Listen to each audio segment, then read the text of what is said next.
அண்ணா திராவிட முன்னேற்ற கழகத்தின் பொதுச் செயலாளர், முன்னாள் தமிழக முதல்வர், சட்டமன்ற எதிர்க்கட்சி தலைவர் எடப்பாடி கே. பழனிசாமி அவர்கள் ஆணைக்கிணங்க வட சென்னை வடக்கு மேற்கு மாவட்டம் கொளத்தூர் மேற்கு பகுதியில் 70வது கிழக்கு வட்ட கழகம் சார்பில் விடியா திராவிட முன்னேற்ற கழகத்தின் அரசின் அலங்கோல ஆட்சியை விளக்கிடும் 27வது மாபெரும் தெருமுனை கூட்டம் சென்னை பெரம்பூர் ஸ்ரீலட்சுமி அம்மன் கோவில் அருகில் வடசென்னை வடக்கு மேற்கு மாவட்ட கழக செயலாளர் திருமங்கலம் கே. மோகன் முன்னிலையிலும் 70வது கிழக்கு வட்ட கழக செயலாளர் வி. லில்லிகல்பனா தலைமையில் நலத்திட்ட உதவிகள் வழங்கும் விழா நடைபெற்றது.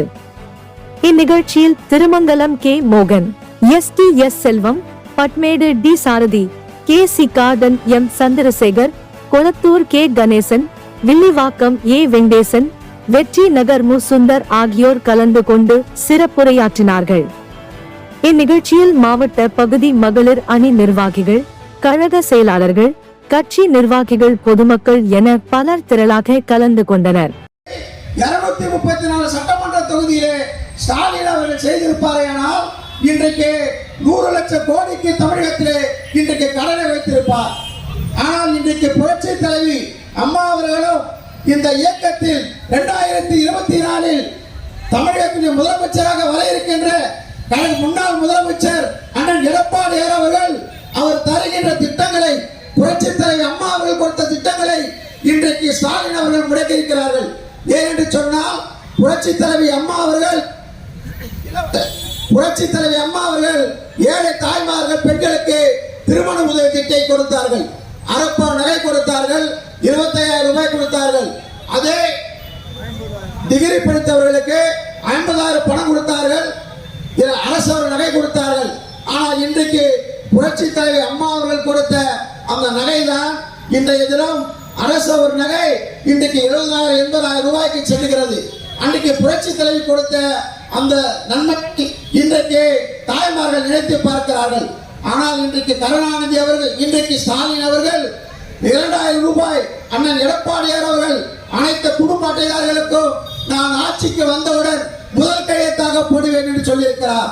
ஆனால் அதையே இன்றைய தினம் ஸ்டாலின் அவர்கள் காப்படித்து நான் ஆட்சிக்கு வந்தால் 2,000 ரூபாய் தருகிறேன் சொல்லுகிறார்.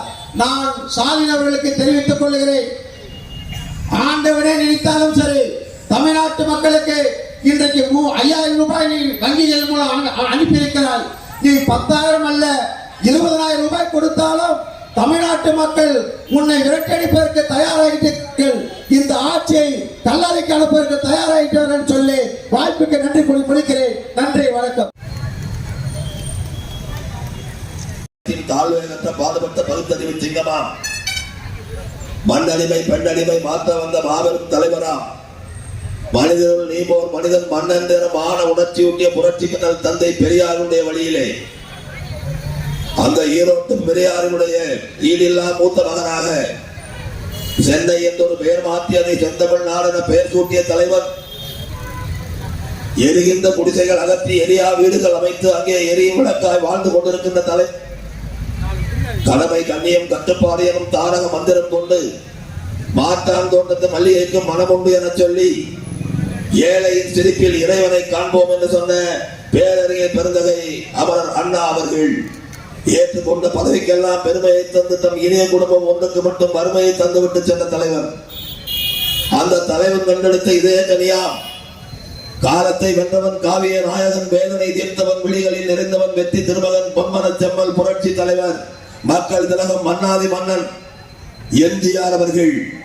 அருமை சகோதரர், வடசென்னை வடக்கு மேற்கு மாவட்ட செயலாளர் அருமை சகோதரர் திருமங்கலம் கே. மோகன் அவர்கள் இன்று நம்முடைய சிறப்புரை ஆற்றுவார். அவர்களுக்கு கூட்டத்தின் சார்பாக இந்த சாதனை அறிவிக்கிறேன்.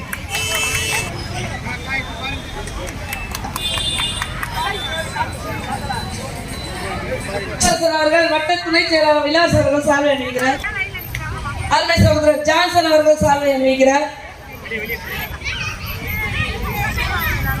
மக்களால் நான், மக்களுக்காகவே நான் என்று வாழ்ந்து மறைந்த இளையரையும் புரட்சி தலைவி அம்மா அவர்களுடைய நல்ல ஆசையுடனும் அருமை சகோதரி மாலா பகுதி கழக செயலாளர், வட்ட கழக செயலாளர் சால்வை அணிவிக்கிறார். கழகத்தினுடைய நிரந்தர பொதுச் செயலாளர், முன்னாள் முதல்வர், அம்மாவினுடைய மறைவுக்கு பிறகு நம்ம எல்லாம் வழிநடத்தி கொண்டிருக்கின்ற புரட்சி தமிழர், தமிழ்நாடு சட்டமன்ற எதிர்க்கட்சி தலைவர் மாண்புமிகு அண்ணன் எடப்பாடியார் அவர்களுடைய ஆணைக்கிணங்க இந்த வடசென்னை வடக்கு மேற்கு மாவட்ட குளத்தூர் மேற்கு பகுதி கழகத்தின் 70வது கிழக்கு வட்ட கழகம் சார்பில் இந்த விடியா திமுக அரசின் அலங்கோல ஆட்சியை விளக்கிடும் இந்த மாபெரும் திருமுனை பிரச்சார கூட்டத்திற்கு தலைமை பொறுப்பேற்றிருக்கின்ற இந்த 70வது கிழக்கு வட்டக்கழகத்தினுடைய செயலாளர், இதய தெய்வம் புரட்சி தலைவி அம்மா அவர்கள் பெயரிட்டு அழைக்கக்கூடிய ஒரு நிர்வாகியாக, இந்த வட்டக்கழகத்தினுடைய ஆற்றல் மிகுந்த செயலாளராக இன்றைக்கு இங்கே விளங்கி கொண்டிருக்கின்ற சகோதரி வி லில்லி கல்பனா அவர்களே, அதேபோல் முன்னிலை வகித்துக் கொண்டிருக்கின்ற இந்த ஆற்றல் மிகுந்த பகுதி கழகத்தினுடைய செயலாளர்கள் திரு அண்ணன் திரு பத்மேது டி சாரதி அவர்களே, திரு கேசி கார்டன் சந்திரசேகரன் அவர்களே, திரு குளத்தூர் கே கணேஷ் அவர்களே, திரு ஜிஆர்பி கோகுல் அவர்களே, அண்ணன் வில்லிவாக்கம் ஏ வெங்கடேசன் அவர்களே, ரொம்ப ரொம்ப முக்கியமான விஷயத்துக்காகத்தான் இந்த வீடியோ. முதல் பேச்சு, இரண்டாவது பேச்சு. இன்றைக்கு காலையில் அரசு சார்பா 5000 ரூபாய் உங்கள் வங்கியில் வந்திருக்குமே, அவரை கேட்டுக்கிறார். எதற்காக இந்த பணம் தெரியுமா? அதையும் சொல்றாரு.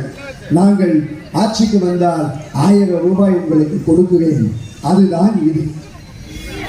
முதல்ல சொல்ற வார்த்தை. அடுத்தது சொல்றாரு பாருங்க,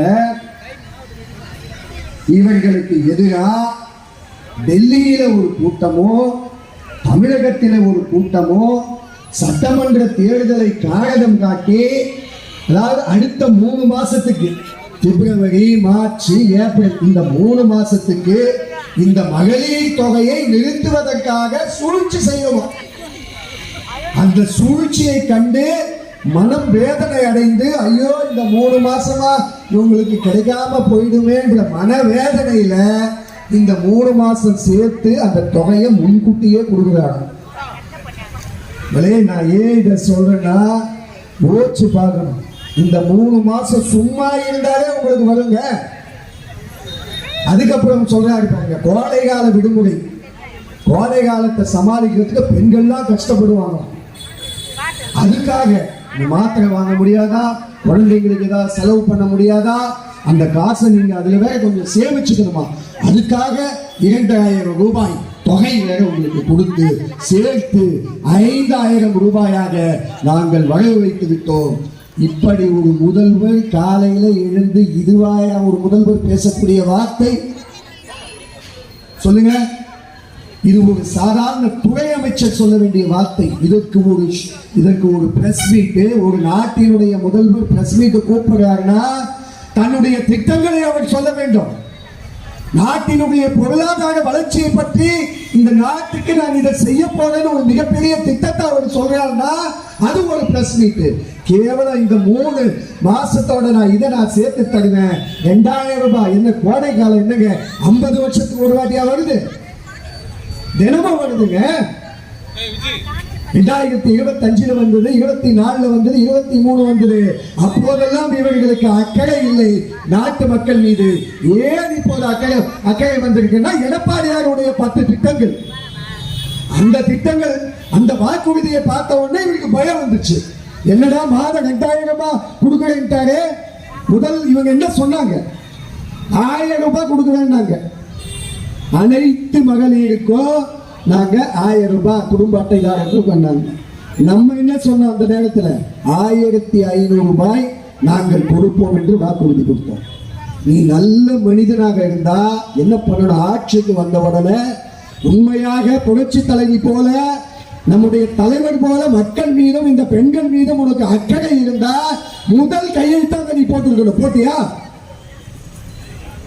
2.25 வருஷமாக தொடர்ந்து நம்முடைய பிரதான எதிர்கட்சி தலைவர் எடப்பாடியார் அவர்கள் தொடர்ந்து சட்டமன்றத்திலே உங்களை கேள்வி கேட்டு 1 வருடமாச்சு, 2 வருடமாச்சு, 2.5 வருடமாச்சுன்னு உங்களை கேள்வி கேட்டு 2.25 வருஷம் கழிச்சு நீங்க மகளிர் உரிமை தொகை கொடுப்பேன்னு நீங்க அறிவிக்கிறீங்கன்னா, அதுவும் நாடாளுமன்ற தேர்தல் வரப்ப அந்த ஓட்டை வாங்கி ஜெயிக்கணும் நீங்க அறிவிக்கிறீங்கன்னா, இதுதான் நீங்கள் இந்த பெண்கள் மீது வைத்திருக்கின்ற நன்மையா? கோமகன் அண்ணா கூறிய அமைதி புரட்சியிலை இது வெயிலுக்கு நிழல் தரும் ஆலையிலை மக்கள் வேதனை தீட்டிடும் அரச இலை மக்கள் வேதனை தீட்டிடும் அரச இலை ரெட்டை இலை வெற்றி தந்த இலை சுயலட்சியம் காத்திட வந்த இலை நஞ்சினும் கொடியோர் லஞ்சமும் ஊழலும் நாட்டை விட்டோட்டிய பச்சை இலை ஜனநாயக சோலை